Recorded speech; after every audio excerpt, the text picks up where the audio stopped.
In this video, we're going to continue our exploration of how sugar metabolism is regulated.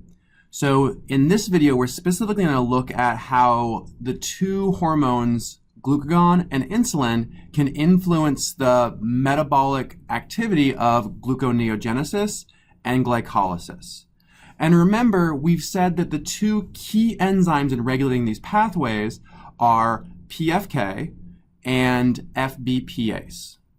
PFK is responsible for converting fructose 6-phosphate to fructose 1,6-bisphosphate, an important transition in glycolysis, whereas FBPase is responsible for the reverse, converting fructose 1,6-bisphosphate to fructose 6-phosphate. And this is really important in gluconeogenesis. And we talked about several key effector molecules that can influence the activity of these enzymes. These molecules are signals of the cellular energy status. So ATP means lots of energy, ADP and AMP mean we need to make more energy.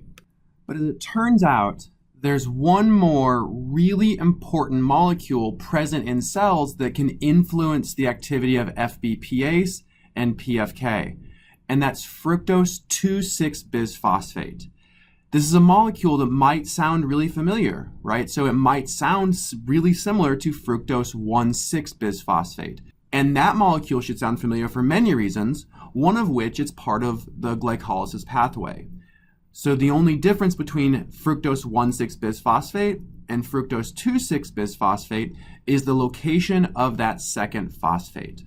In fructose 2,6-bisphosphate, it's present on C2 instead of C1. And this molecule, fructose 2,6-bisphosphate, is made in essentially the same way as fructose 1,6-bisphosphate. It's created from fructose 6-phosphate using an enzyme known as PFK2. Okay, so PFK2 is responsible for creating fructose 2,6-bisphosphate, whereas the normal PFK is responsible for making fructose 1,6-bisphosphate. The breakdown of fructose 2,6-bisphosphate is catalyzed by an enzyme known as FBPase2. So this is the same way that fructose 1,6-bisphosphate is converted to F6P. However, in this case, we're hydrolyzing the phosphate off of C2 of fructose, therefore we call it FBPase2. So the chemistry of what's happening here shouldn't be too surprising. It's really similar to what we're seeing in this step of glycolysis and gluconeogenesis, the only difference being we are now focused on the second carbon of fructose instead of the first carbon of fructose. One major and really striking difference, though, is that FBPase2 and PFK2 are actually coupled together in a single enzyme.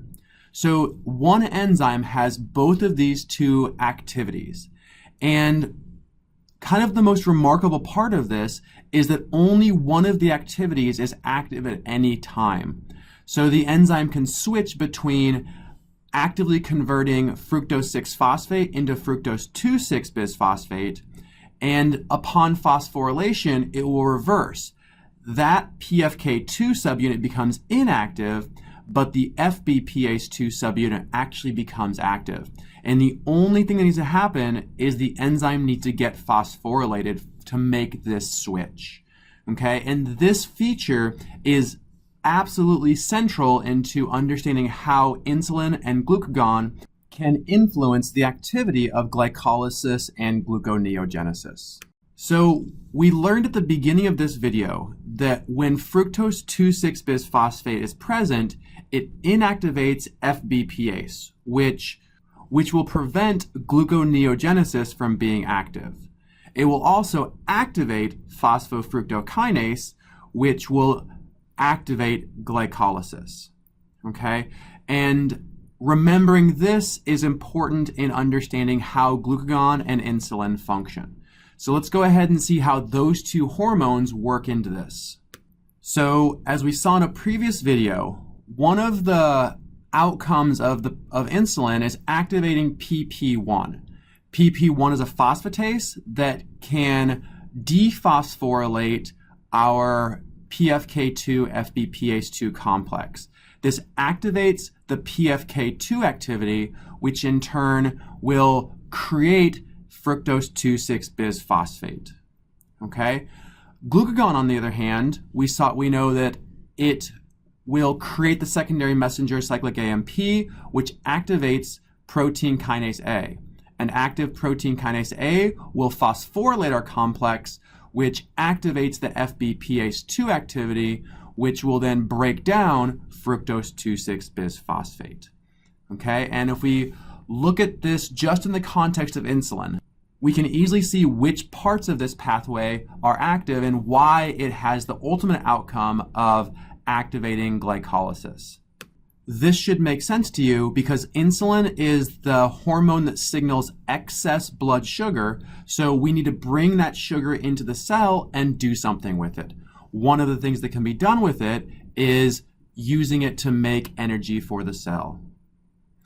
Let's go ahead and switch the view to what happens with glucagon.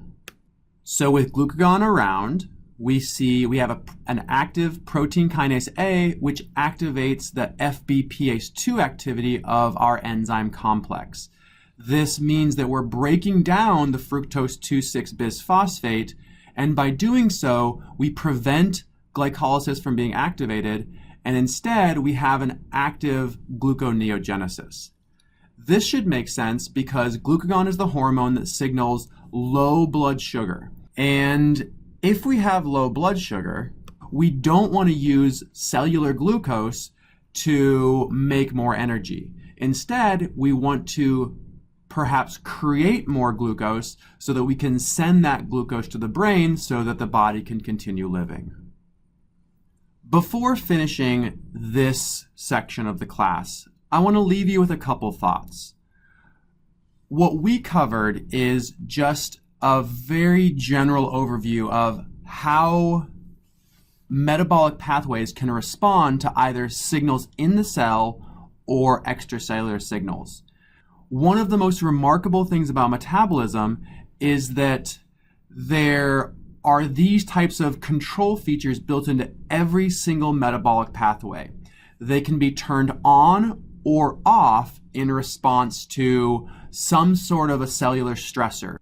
So one of the biggest take-home messages here is that you can apply what you learned for the regulation of glycolysis and gluconeogenesis and the regulation of glycogen synthesis and degradation to really any other metabolic pathway that happens in any cell.